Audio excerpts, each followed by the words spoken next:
Welcome to Adopting Zero Trust, an independent podcast. Hello, everyone, and welcome back to Adopting Zero Trust, or AZT. I am Elliot Volkman, your producer, alongside Neil Dennis, our host. And today we have a much in-demand person to be able to speak to a subject which we have somehow not even got remotely close to date. We are going to be talking about the current and future state of zero trust with the wonderful David Holmes of Forrester. Even though I gave you a little bit of an intro, David, maybe you can give us a bit of a background on yourself and what you do and why Forrester is so impactful to zero trust in particular. Hey, everybody, it's David of Forrester. Thanks, guys, for having me on. I'm an analyst at Forrester, 5 years here now. We have several zero trust analysts, but I'm the most senior on the team in terms of both gray hair and time served. I come from a network background myself and also a programmer. I worked in those two fields for a long time and then eventually became a Forrester analyst and found myself covering zero trust. That was just a little bit of my journey. I don't know. Was there a follow-on question? I already forgot, Elliot. Actually, yes, a little bit. Which one is more stressful, being an analyst or working on the technical side? Oh my God. Oh, this is so easy. I miss programming every day. I was just telling somebody, I'm like, I miss it because computers are easy. They do the things you tell them largely. Have you ever worked with people? It's a nightmare. I will not bring up the question that we asked you off the record, but oh God, right. that is one perfect quick response. question. And Mr. Programmer, Yeah. if you had a perfect world scenario and everything could be programmed in one language, what language would that be? Oh gosh, that's not a fair question. I know. That's not a fair question, partially because my programming days are a little bit behind me. I hear good things about Rust. And so I myself am like a C++ programmer from way back. And so that's like my baseline. And that language, people say it's falling out of favor. And didn't the government just come out and say, hey, we need to move away from C or whatever? I'm like, I don't like all the operating systems written in C. How's that going to work? So maybe we leave that to the kids to figure out, but I would think C++. I hear good things about Rust. And I spent my last 5 years or so programming in Python, which is a fun and clean language. Oh, I know, Elliot, you had asked me what's the deal with Forrester and zero trust? So, Oh yeah, I did ask that. yeah, you did ask that, right? So it was about 2009, so literally 15 years ago. The analyst John Kinderbog, who was on the team that I am on now, although we never overlapped at Forrester, released the initial zero trust papers. And the first one was called No More Chewy Centers, the Zero Trust Model of Information Security, which is what set all of this in motion, right? This whole, your podcast, everything else, billions-dollar industry, da-da-da-da-da. And as we've discussed already, I was a programmer at the time, and somebody gave me a bootleg copy of the paper. Of course, printed as out. always. It's because I wasn't a seat holder. I was just a lowly programmer at the time. And I remember reading the paper, and at first I was like, what is this guy talking about? This is crazy. But by the end, I was like, you know what? They're right. We have been doing everything I don't want to say wrong. Our approaches have not been successful in keeping out the bad guys. Maybe we need to do something different. I can't say that about any other paper that I read in the last 10 years that had that impact on me. And it would have blown my mind if somebody, when they handed me the paper, they would say, someday you will have this guy's job talking about this thing on a podcast. About that. Well, not just talking about it on a podcast. This is, you're in and out every single day. You're helping shape everything that goes along with it. And of course, Chase Cunningham followed after John, helped productize it. And he is, again, I terrorize him all the time whenever I get the chances. Yeah. That is why it is everywhere, or was everywhere at RSA. Now it's probably AI this year. We'll see. And so John we talk about him as if he was Moses coming down the mountain. Tablets. One tablet says everything's untrusted, and the next one is inspect and monitor everything. And when I talk about Chase, I talk about the fantastic work he did in the 4 years he was at Forrester. And basically, we would have these three core principles, right? So just to review, one of them is that all networks are untrusted, and you should treat everything as untrusted. There should be no trusted part of the network. The second, that least privilege access should be enforced. And then third, that you should inspect and monitor everything. So those three principles, which all sound good, right? But people would come to us at Forrester and say, all right, I understand these principles, but how do I translate those into my organization? Like I have an identity team or I have a network team. How do we split this up and make it so these people can do it? And that's what Chase did, was basically carry forward the work so that you would have a way to talk to your different teams and different technologies and different architectures to make that happen. Yeah, I just saw Chase about 2 weeks ago. Very cool. And now we've Yeah, got we're Mr. Holmes here talking about the strategic nature and implications and how to get onboarded and adopted. Right. Yes. So if you were to ask me what's my big contribution, I made a decision, gosh, probably about 3 years ago, that rather than me trying to figure out what's the big giant next thing, that I would say, hey, the questions coming in are still, how do I do this? yeah. What are the steps? And I thought, that's what I help people with on the phone every day. So I thought, let me just try to focus on that research to help people get to some, say, credible level of zero trust before we start talking about zero trust in space or whatever the next frontier is. I realize it's like maybe not as revolutionary in thinking, but it's worthy work, I hope. Yeah, of course. Being able to make it something practical and adoptable. I Mhm. think that's a pretty important aspect of it. Obviously, philosophy is a starting point, it's a foundation. Being able to map it to certain functions, sure. But once it gets to the hands on, technical, practical elements, someone's got to be able to carry that forward. And it's only going to get matured and optimized as that happens. Yes, I agree. I agree with that, Elliot. All right. So we're going to start with the basic questions, which I don't think I could ask you a more broad in scope question. Some of that was already captured in that last statement. But in your mind, how has the concept of zero trust changed in the past decade? Good luck. Mm. Okay, so that's good. And following along what I just said, when I talk about those three core principles, I tell people those are all still the same. Those all still apply, right? That part hasn't changed.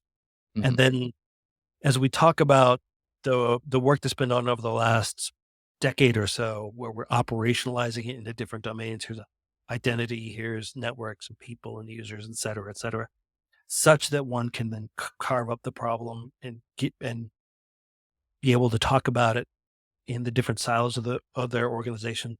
Those are the two main things.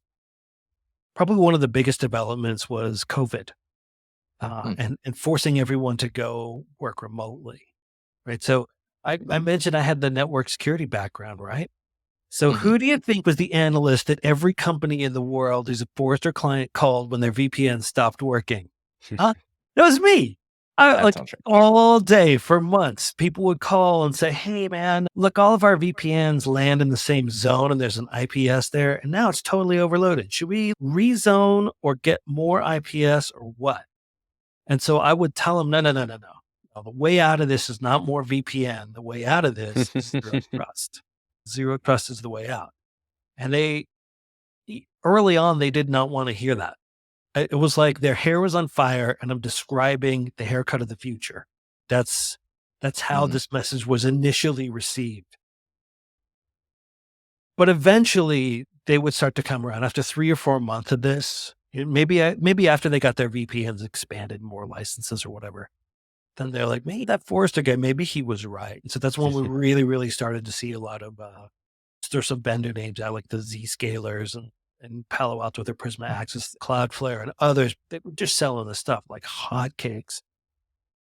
And I look at that as actually a very, very positive thing, because zero trust prior to that had been very much a forced, let's go do this, right? It might be a Mhm. CISO or a CTO who caught the fire and wanted to like not shove it down everyone's throats, but it was definitely a push. Then to have the world's biggest business case for technology all of a sudden pull zero trust into everything, I was like, this is just fantastic. Look at all these companies out here are getting a taste of zero trust. Now, is it full zero trust? Are they like way more protected? I would say their threat surface is reduced. Are they full zero trust? No. Have they made progress in zero trust? Yes. Are things working? Are people happy? Yes. So that was probably the biggest and greatest externality to happen to zero trust. I guess it was right around then, the Biden executive order, also hugely influential. So I feel, man, I almost wish I reversed that question of what stayed the same, because that was such a perfect answer. Neil and I definitely bat around VPN as part of that when misselling that, but we'll ignore that aspect. But that is super interesting that you're bringing that up, because in our entire first season, a lot of the folks who have put into practice zero trust concepts, they actually were ahead of the curve. The one in particular that comes to mind is Bloomberg. They were ahead and they were ready to go, and they had a pretty large distributed team. So that was an interesting element to that. So I do have one follow-up question to that before I feel like Neil's going to just go in on whichever direction y'all go. Is you mentioned the almost layers of maturity of zero trust adoption. I feel like I know the answer, but is there an organization that you're aware of that has like fully aligned with zero trust? Have they? It's not achievable. Let's make that clear. But is there someone that is like in your mind achieved that status? That's a great question, and one I struggled with in coming to Forrester. I was looking for these cases. Like, everyone wants to know, hey, is there some org that has done this that we could then mirror what they did? And before I throw out, I think one or two names, sure, it's many times when you're talking about zero trust, you could just replace the term zero trust with cybersecurity. And if somebody said, have we finished the zero trust project? Or have we finished going zero trust? It's almost the same as saying, have we finished our cybersecurity? And then when you say it that way, you realize that no, that's actually never done. It's never done. It's like a thing that just continues to go on and on and on and on and on, partly because the attackers will always be there and things will always change, and et cetera, et cetera. So the one example of a company that has done zero trust, like all the way through, that I know of, and I use this, I'm not ever crazy about this example, is of course Google. And they did it partially in response to being attacked by a nation state. Can't remember if it was the US or a different one, but anyway, after that, they said, hey, we need to redo everything. And to their credit, they went ahead and redid everything. And it's all zero trusty. And if you ever want any proof about it, this is a thought experiment. Think about, when was the last time we heard about a Google breach? And you're like, you know what? I can't think of one after that one. But also think of this. They know they have the data for every affair that's happening on the planet at any time.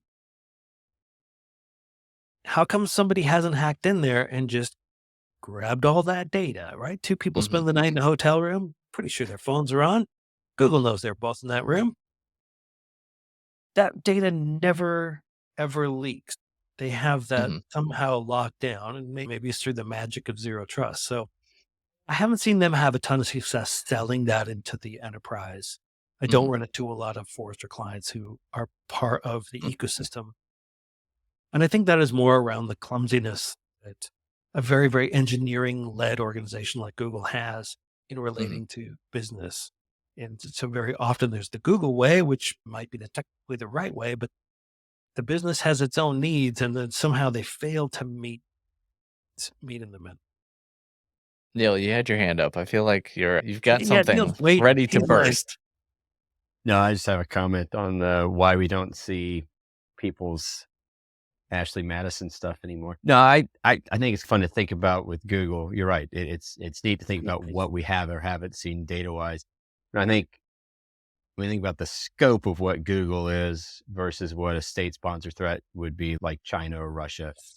Russia's goals are obviously different than China's goals for when they access things. Russia has less desire to tie in their general day-to-day exploitation path to legit just espionage for corporate affairs. They need that, but they're less concerned about that. Whereas China has multi-pronged efforts to do everything from how do we blow up the new US tank to how do we make the US tank ourselves. And other things, larger things like how do we become Google? They don't necessarily care about the info itself on Google. They care about how Google is able to do that at scale, right? So I think from a fascinating perspective, I'm obviously hoping that Google isn't getting pwned every day because I have a lot of stuff in there. But I Right. also think that if they are legitimately having issues, which whether they're being breached or not with a Chinese-based threat, chances are we will never see that type of data in the wild, only Yeah. because China's default mode is not to blackmail. China's default mode is to recreate that and make it their own and then move forward. Anyway, I think it's a fascinating thought flow though, It is. because we like to hope Google's doing the right thing, but I've I heard from honestly don't know all of unless it was a hardcore breach, we'd ever really find out about it. But anyway, that being said, large scale company versus small scale company though. So Google has bought resources like legitimate companies that bring to bear the capacity to be able to do zero trust or to mitigate and monitor threats, right? I mean, they are the king of buyouts and resell for that type of tech stack now. So I'm thinking from your perspective, I know this might be getting into some secret sauce stuff that you've published, but given some of your recent things on strategy posts and stuff like that over on the Forrester side of the house, I'm thinking about at scale, the lower end of the spectrum, someone who's a $500 million or $1 billion company, or maybe up in that slightly larger echelon, that 10 billion range, but they're not a Fortune 100, right? It may not even be a Fortune 500. How do you have that discussion? What's another allegory, another story you could use to help get people to buy into that process that's not Google in their trillions of dollars? Yeah, yeah. So on the other side, opposite end of the spectrum, talking with, it's probably several $100 million company, but they're not hyperscaler big or anything. In fact, I don't even think they're that big. They're just really good at what they do. And they're a client that I talk to quite a bit. I'll just say they're in images. Let's just put it that way, which should be broad enough. And they have a really, really good team over there. Like they've been Forrester clients forever. They've been drinking the Kool-Aid, and they they went and did the whole zero trust project even before a lot of the tools we have available today, like zero trust access and SASE and all this stuff. They built it all with SSL VPNs and proper segmenting and et cetera. They basically built a zero trust environment. And, two things that make them slightly different than your average organization. One is that team and the people on that team are really, really good. That's not to say everyone's security team is terrible. There's just uneven levels of commitment and et cetera, et cetera. So anyway, it's a really good team. And also their architecture is very, very static. And the things that they provide from a data perspective, also very, very static. So they're not constantly having to deal with digital transformation and network modernization. It's very much more static environment. So I think that helps them. They're one of the ones that I think of, and it's such a great story because they didn't have to go out and spend a ton of money, right? They did zero trust with the tools that they had on hand, and it just shows that it is possible. Does that help, Neil? Or does that help? Yeah, it Elliot? does. I think that's an applicable statement there. I think Yeah. the end nugget there is you may already have the tools that you need to do the job. You just need to come up with the right idea. You don't even have to come with the right idea. It's just the right plan of action. The right idea is already there. Yeah. Yeah. So do you see then in that scope and scale? So you talked this not a very expensive by revenue perspective company, but given your insights at Forrester, things low into that all the way up to things like Google perspectively, are you seeing a larger adoption of zero trust now from those lower end type entities, or are you still seeing a more of a heavier push for companies in that larger scale economic Well, I space? think it's actually, if you were to quantify it, where the small one counts as much as the big one, right? So we're not weighting these, then actually seeing more activity on the lower end. For example, a lot of like cities, like Yeah. a city in Arizona they're doing a microsegmentation project, or a city in Canada. And those are really interesting because you might think, oh, what kind of data does a city have anyway? They actually have a bunch of really, really valuable data. I remember I was doing an assessment with one of them, and they said, oh, yeah, our lottery division, we have the algorithm for the selection of the numbers, and we really try to protect that. I'm like, thank you, because that has been hacked That's in a the fun one. past. Yeah. Hilarious when that happens. They said, oh, yeah, and we also have all the bank accounts for all the gas stations. I'm like, what? They're like, if somebody wins like $10 million, the gas station does not have that on hand, so we have to wire them. We have to send them the 10 million. I said, are you telling me you have the bank accounts for every gas station in your area? And they said, yes, we do. I said, we need to get all over that. Let's protect them like right away. Cause how awful would that be if that got out? So anyway, answering your question, Neil, there's a lot of activity from the smaller one, and people ask me, why are they doing it? And the answers vary. It's maybe 30, 40% like, hey, we've wanted to do this for years, and now we have the go ahead. We have the tailwind from the Biden executive order. It doesn't apply to us because we're a state agency, but we think someday it might. And no one's going to argue with us if we just say we want to get ahead of this. So that's maybe 30, 40% of those. And that's great to see people being proactive about it. Maybe another 20% are like, oh, we got hit with a ransomware and now we're trying to make sure it doesn't happen again. But I feel for those people. Good for them for trying to get to zero trust to reduce that kind of thing. And then others might be doing it because of COVID. Hey, this project got started in COVID. We're really pleased how it's working. Now we just want to carry it through. Yeah, I think that's interesting to think positively that a lot of the responders are people, a small percentage versus a majority, are ones who've had an event and know the transition needs to happen. So that's neat insights. Also like the fact nobody does think about local government, municipalities, individual university networks. Everybody does think, like my original statement, company, corporate versus dollar versus not. But you're right. There's a whole world of these fun networks that are not considered as use case examples that are really cool to call out. The one thing that you mentioned, the last little nugget, the COVID piece. So moving through COVID. Yeah. And this is something that as an Intel analyst and as a technologist, I address in certain other aspects of my life a little bit. But on that note, I'm curious about how many of those are related to, we just bought all the things, whether it was all the VPNs and the VPCs and all the other fun V this, V that's, and telnets and SSH and all that junk to get through it. And how much of it's that effort around consolidating versus, like you mentioned a minute ago, we started the path, couldn't move forward, and now we're growing. So I'm curious how much of it's consolidation of efforts versus just a continuation of efforts, or consolidation of tech and then continuation of tech path.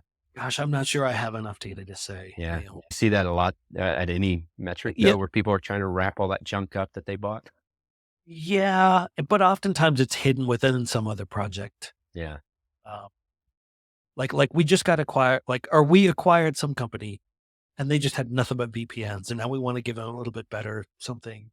And, the conversation will go like that. And then is that the first case or the second case? So I try not to split them out like that. They're 60% of the time that it is an externality or something that's causing them to move towards zero trust, right? It's a reaction. And 40% of the time it's them being mindful and say, we're proactive about doing this. That's cool. That's still good insight. So I appreciate it. Yeah. My Intel analyst brain sometimes likes metrics and numbers. Elliot's always the actual logistics guy. I'm just the guy who likes to consume things. So I like more data, like Johnny number 5, need input. The more I can get, the better off my brain works some days. So that kind of thinking about this, then bringing it back a little bit more on the strategic mindset. So, when we talk about where people are in their journey, at least when they get started, when we talk about pieces and elements of what's important there. So I know, once again, back to some of your publications, you've written a decent amount on buy-in and discussing that buy-in. So is there any advice you could give someone to be able to go try to get that buy-in before the event actually happens, right? To push them further into that perspective.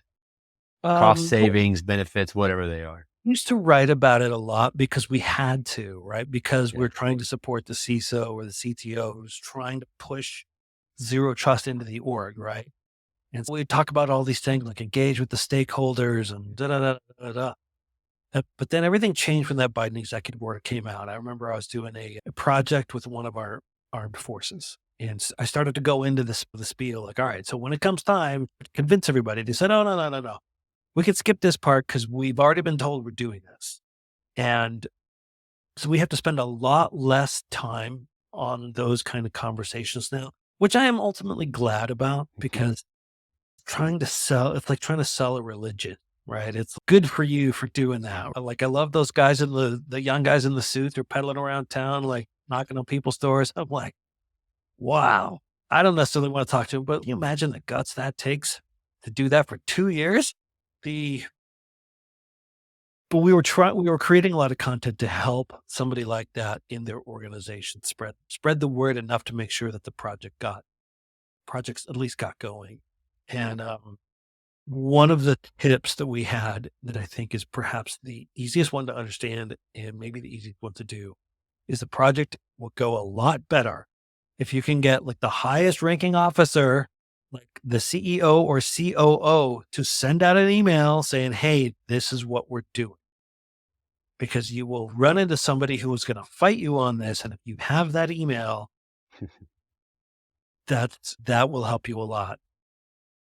But like I said, we don't have to have those conversations so much anymore. The most common conversation we have with people now, probably for the last year and a half, is they used to come to us and say, how do I get started? And we tell them MFA. It's easy. Everyone's going to see you do it. So it's high visibility. It's not too hard, high probability of success. Go do that one. You'll reduce huge threat surface. So they all went away and did that. And then they came back and they're like, okay, what's the next step? And as a matter of fact, what's the step after that? And I'm like, oh man, we need a roadmap for these people. So all of our conversations now are about roadmap. Not all. A lot of them are about roadmap. And so we spent about 18 months, several of us analysts, putting together what would be a roadmap to get you to a credible level of, say, intermediate level zero trust. And we published that, I want to say last spring. So maybe about a year ago. And everyone I've shown it to has been like, oh, thanks. This is exactly what I was looking for. And it's 39 steps split into the different domains that Chase had outlined in his research. And one of the things we did that I don't think anybody else has done is, so we took all these tasks. There were like 80 of them. Right? So we split them out into this, we'll call this pile intermediate and this pile advanced. And then, okay, so of this pile, which of these have dependencies on each other? And we resolved all those. So we built like a giant spreadsheet, put in like everything got an ID, and then we put in all the dependencies. And then we were trying to figure out how do we represent it. I couldn't figure out. So you know what I did? I went and I wrote some code in Python. That's who I was, right? To resolve all the dependencies and then print out the tree.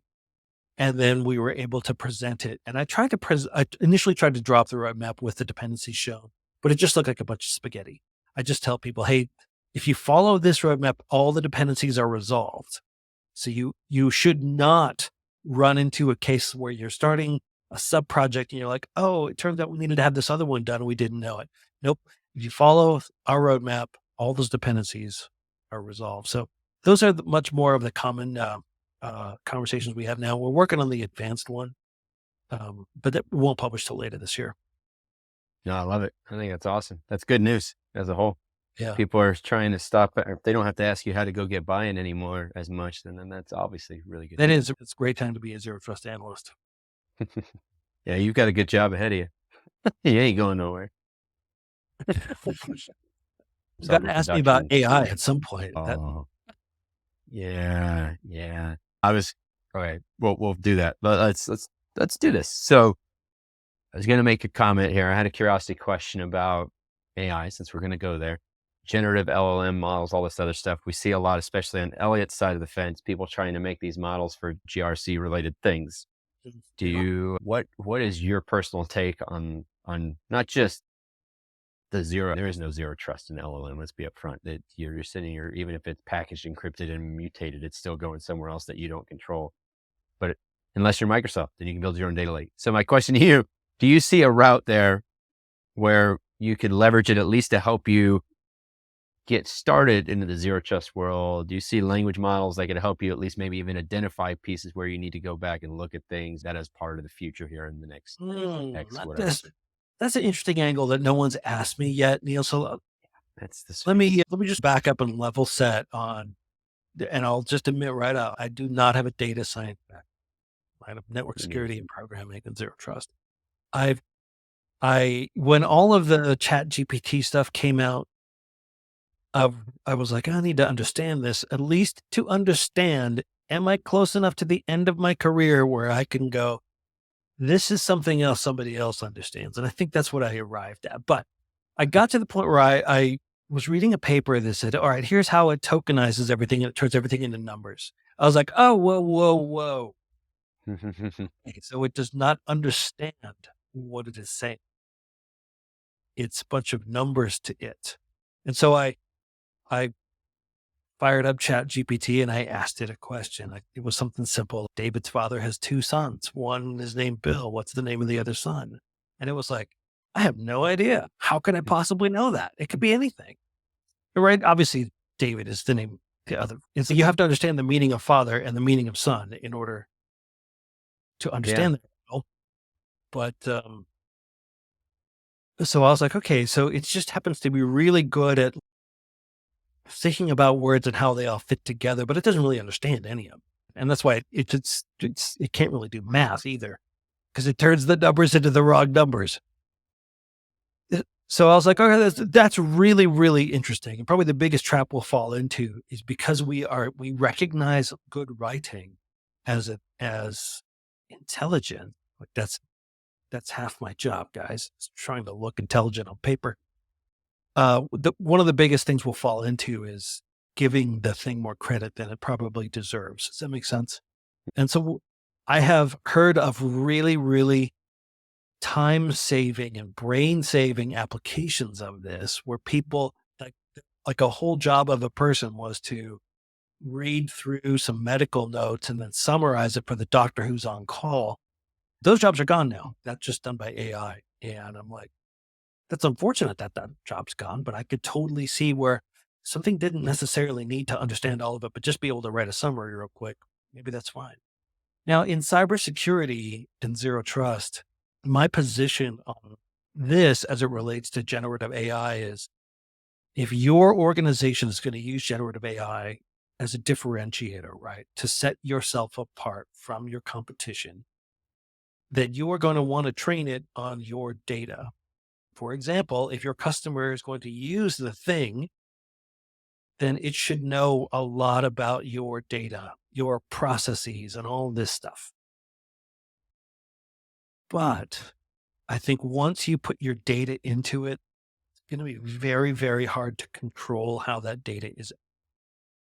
As soon as you put your data into it, you're basically saying, okay, all of that data can be regurgitated to anybody in the world, and you're okay with that. Make sure you're okay with that. And so I submitted a paper about this to that really, really difficult cybersecurity conference where nobody gets their papers accepted every year. And we don't have to say their names, but I'm like, okay, if it gets rejected, it'll just be like the 10th time they rejected a paper of mine. So anyway, what I'm trying to tell people is I don't think you can use zero trust. So I don't think there's a place for zero trust in sort of the middle of this generative AI stuff to figure out who gets access to what data. Because it's almost like a weird black box we throw stuff into and it hallucinates. People hallucinate too, but whatever. So if you're going to use zero trust, it will be much more about being careful about the data that you put into it. And knowing what I know about people and human nature, almost no one's going to pay attention to that part. They're just going to dump all their data in there. And people are just going to figure out how to pull it out I remember right after all this started, I had this epiphany like, oh yeah, okay, everyone's going to dump their data in there. And then somebody's going to show that you can basically go and ask it for all the sensitive data. And then people are going to go, oh no, we need to put some kind of firewall on this thing. And it sits there and it like tries to filter the data going in and out and filters the requests coming in. And I'm like, it'll be like the worst web application firewall thing ever. And like within a month, somebody had announced that they were making that. I'm like, that's just it. The fact that you can basically trick it with emotional reactions and with prompt engineering or prompt injection to trick Yeah. it to give you that information is wild how available that technology Yeah. is Right. today. Yeah. All I right, mean, I sorry. get it Go to ahead, Neil. write ransomware all the time. We call it There- ransomware. Maybe not. Okay, not all the time. Twice. Be clear. And it's never been used. But I had a thought experiment in there. And you're right. It's just anybody can get whatever they want and however they want it. And then at some point in Yeah. time, the data model is going to be such. So yeah, protect your data. Figure out if you want to play in that and understand that at the moment you click the button, it's no longer your data anymore. Yeah, I'm curious to see what comes out of it. And I'm curious to see how much longer Elliot has a job as a GRC marketer. Who's to say I'm not already using the technology to do half my job? Right. Yeah.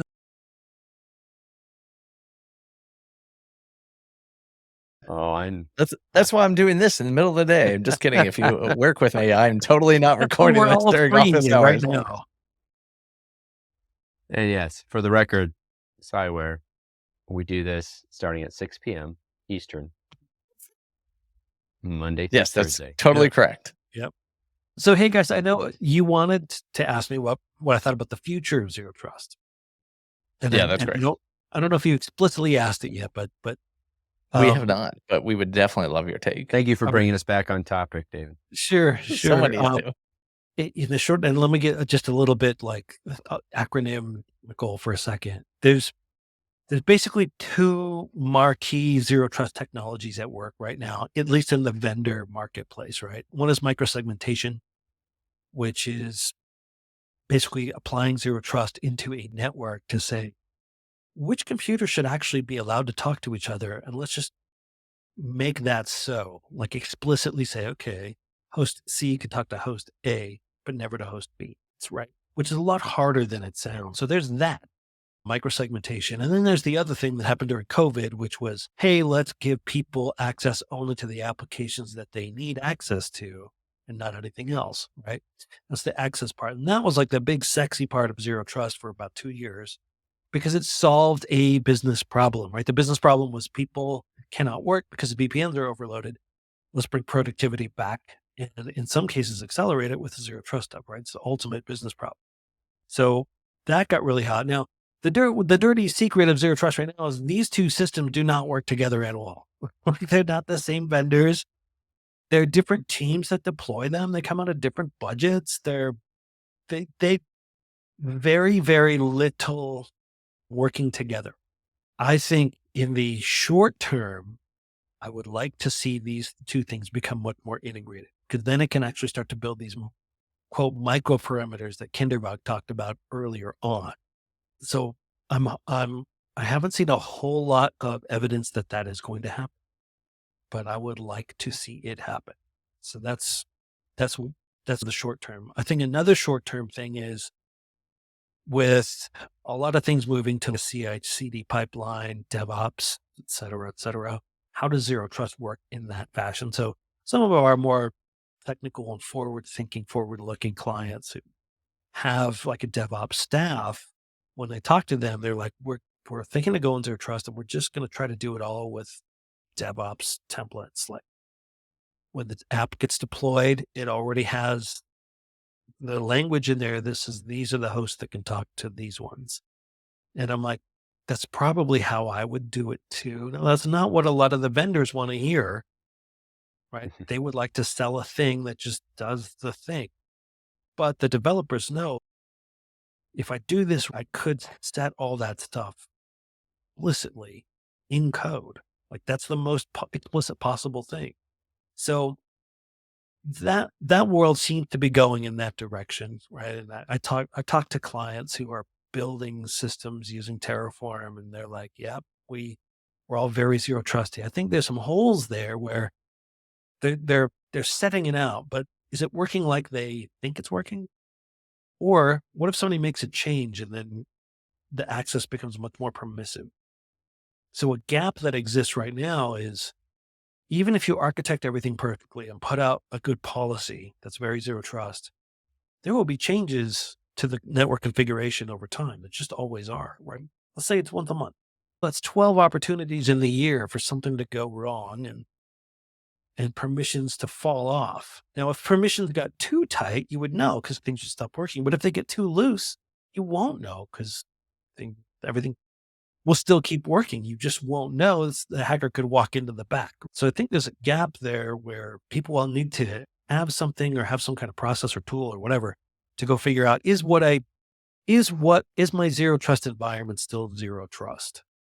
So again, I haven't seen a lot of evidence of that, but I'm hopeful. Yeah, makes sense. I like it. Future state stuff. So when are we going to expect that Forrester report on the future state of zero trust? Oh, That bought out. there's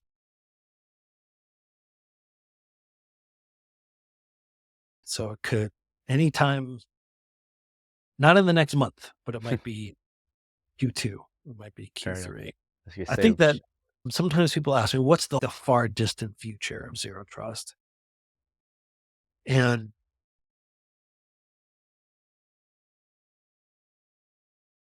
look like, and you know how like some of probably like the biggest threat vector today is phishing attacks. I don't know how many, it's crazy percent of attacks start that way.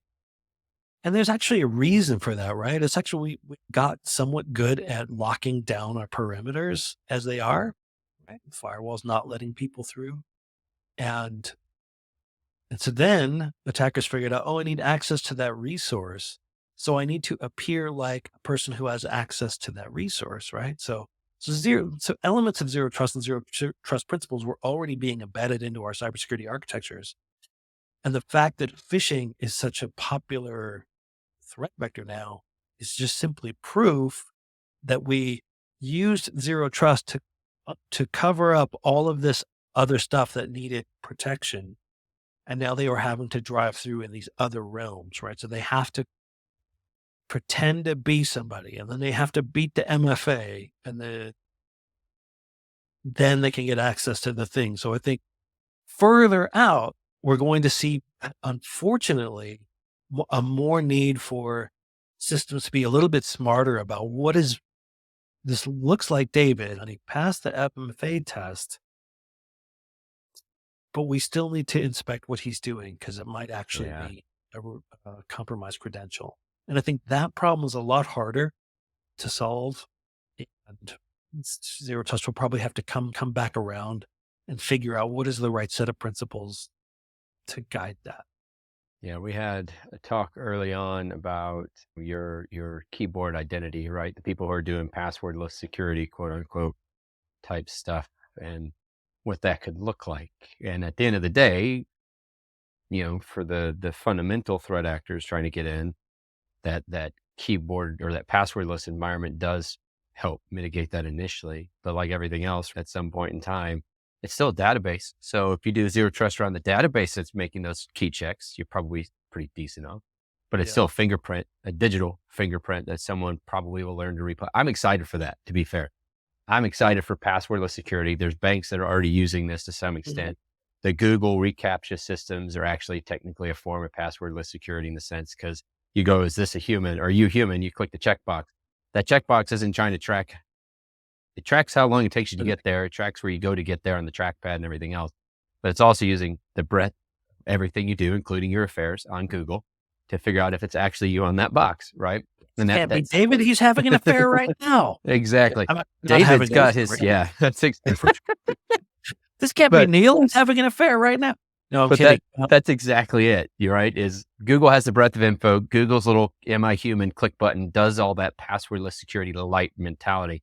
But at the end of the day, adoption is key. But once people adopt it, everybody finds a new way around it. MFA was the big thing, but like you mentioned, there's ways to escape that. They're hard most times, but there's ways to get around it. So anyway, I think that's cool. I like that idea. And the human is always the most susceptible chain in the link to breaking. And the more we can do to constrain the human and turn him into an AI, maybe the better off we are. I don't know. Every year, I think cybersecurity and the digital world can't get weirder, and then it just keeps getting weirder.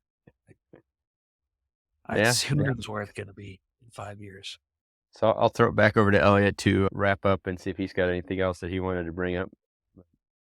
All right. Yeah. So you already alluded to it. The question is AI adjacent. So you've seen it, obviously. Organizations are somewhat quick to jump on the bandwagon if they see a really hot industry buzzword. Zero trust was like enemy number one for multiple years. AI is now becoming that. Organizations are either using some sort of wrapper with ChatGPT and APIs, or some of them that are taking a little bit more time are building their own private models and starting to integrate that now. Now, in relation to zero trust, I just would love your perspective to see if you feel like any organizations are marrying the two concept of zero trust and AI and are trying to say we now have this amalgamation of zero trust AI. God knows what it does, but is there any organization that you see is not just like attaching to buzzword, but is actually trying to do something with this groundswell of been around? But Short answer is no. I have not seen somebody properly merging these two. Sure. And it's still way early days on the AI stuff. I did talk to somebody recently who has a startup, and I believe they're like, we're zero trust for it. And in further discussion with this person, great guy. So I keep tabs on the startup environment, right? It's really bad out there right now. Like purse strings are closed for everybody unless you're in AI, and then they can't give you money fast enough. And so while this person didn't say, hey, this is what I had to do to keep my business going, that's the impression I got. And I don't necessarily blame him for that. So what his company was basically doing was applying zero trust to the underlying mechanics of the Kubernetes systems that most of these AI apps run on. Does that make sense? Mm-hmm. And so I was like, so in reality, you're doing zero trust for Kubernetes, not necessarily for AI.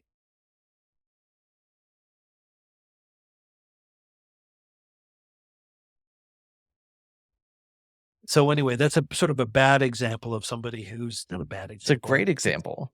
Counter example of somebody who's having to tie these two things together to keep their business going. And good for him, and more power to him. But I haven't seen anybody yet.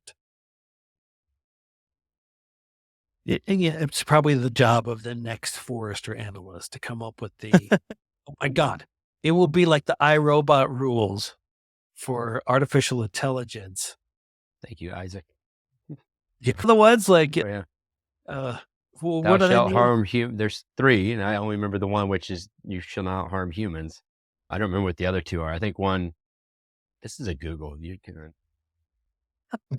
Right, it'll be something like that, but around zero trust. I don't know if that's timing because they're out now, right? Okay. We keep seeing the clips of all the AI-driven robots that are out, and I feel like I saw one just this past week or two, where the audio responses from the AI-driven robot are now like awkwardly, terribly human. There's like a stutter and a pause. It is the creepiest thing I have ever seen. I was like, that came out of that? So no. Your rules, that's funny because I got to tie into that with the rules. There are 3 rules of robotics. A robot may not injure a human being or through inaction allow a human being to come to harm. Robot must obey orders given to it by humans, except where such orders conflict with the first law. A robot must protect its own existence as long as such protection does not conflict with the first and second law. So we think about the hilarity there about the voice activated or the voice AIs and stuff. I get adverts for these things to say, hey, let's upscale your sales up, and at an e-com website. And I don't know if I told you about this. I don't remember who I was talking with this about a few weeks ago. I get an advert. The whole advert is based on, let's say somebody comes to your website and they click on a pair of sunglasses that are $500 or whatever it may be, whatever the thing is. They put it in their cart and then they leave. You've probably already captured some of their user stuff potentially, especially if they're a return customer. or if they're coming through a larger shopping center like Shopify and stuff like that. So an AI calls them up and says, "Hey, Tom, saw that you looked at those glasses. Can you just tell me why you decided not to go through with that purchase?" It sounds like this formatting is clean. It sounded creepy. It sounded like a conversation you and I would have to upsell someone on a product, right, in general. And the guy responds, "Oh yeah, the cost is this, that. And then did you happen to find a competitor that you liked that was better? And that's why you decided not to go with us because of that cost." "Oh yeah, I found a pair of Oakleys that claimed to do the same thing for only $300. And then the AI, if it's this chat bot, if your site supports things like credit, like payments, as opposed to just a flat payment, this one went into it as, "Oh, what if I told you, one, I could discount the price by 10%, and two, we just started a new payment option program. Do you still think it's worth buying this product if you can get it for $50 less and make 4 monthly payments?" And the guy goes, "Yep." Like, this is a live interaction with the customer that they recorded. And the dude goes, "Yeah, I think I didn't know about that. I would rather have your product. I like your brand. So yeah, please let me know how to make it more affordable." And then the bot responds like, "Awesome. I'm going to send you a link to a website with the payment program. Let me just make sure I still have your email address correctly." Closes the deal, sends him the email, sale done. And it is that, and there's maybe 1 or 2 moments in there where I thought it was blatantly automated, right? That is the creepy stuff with this voice stuff and how it's going. So we think about zero trust and access and things of this nature. I can already go out and program emails to do all that stuff, right? We always see those things. But now that I've got these voice bots where I can just plug in a basic script, train it up against a response model for an IT support team, and then I'm off to the races getting access to gosh only knows what. I don't know how I feel about that, Neil. Hey, it helped the guy out, saved him some money, pushed him over the little hump that he needed to get over. It's a win-win. But on the other hand, I'm like, every time I have to talk to a computer, I'm like, this is great. I am this thing's not even going to remember this conversation. Right. Not even Hard pass.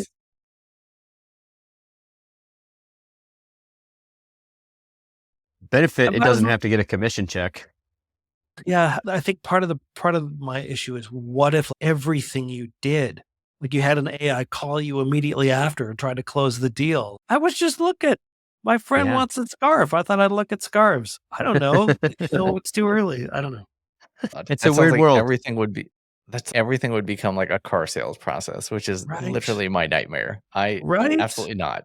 0%. Tell you what, if I could program out, because I use things like Google Voice and other VoIP-based services, if I can program them out to answer, so if the caller ID shows that it's a sales company of some sort of product, I could program my own Autobot response to haggle with them for a good 20, 30 minutes. Yeah. And then it prompts me on my phone, says, "Hey, I haggled this." Like I don't remember those apps that go out and haggle your bills for you. But if I can go in, show interest in a product that I really like, and then let the 2 AI bots haggle back and forth with each other for an hour, I get a little prompt on my phone that says, "Would you like to go forward with this purchase at this dollar?" I'm like, "Yeah, sounds great." And then it goes out and buys it. That would be a cool world. I'd love that. And then you don't even have to talk to the car salesman to go buy your truck. You can let the bots do it. Nobody knows. Yeah, bots. It just made humanity redundant. I made sales reps redundant is what we just did. Yeah, I'm okay with that. That way people like David can get back and actually do legitimate work and not have to worry about the sales reps. Yeah. I'll say, David, thank you for the fun chats. I don't know if Elliot's got any more left in him, but no, we're good. All right. David, thank you so much for being here. We really appreciate it. And really like this. Dealing with our casual nature. Of course. I love it. Thank you for joining AZT, an independent series. Your hosts have been Elliot Volkman and Neil Dennis. To learn more about Zero Trust, go to adoptingzerotrust.com, subscribe to our newsletter, or join our Slack community. Viewpoints expressed during the show do not reflect the brands, employers, or companies of our hosts, guests, or potential sponsors.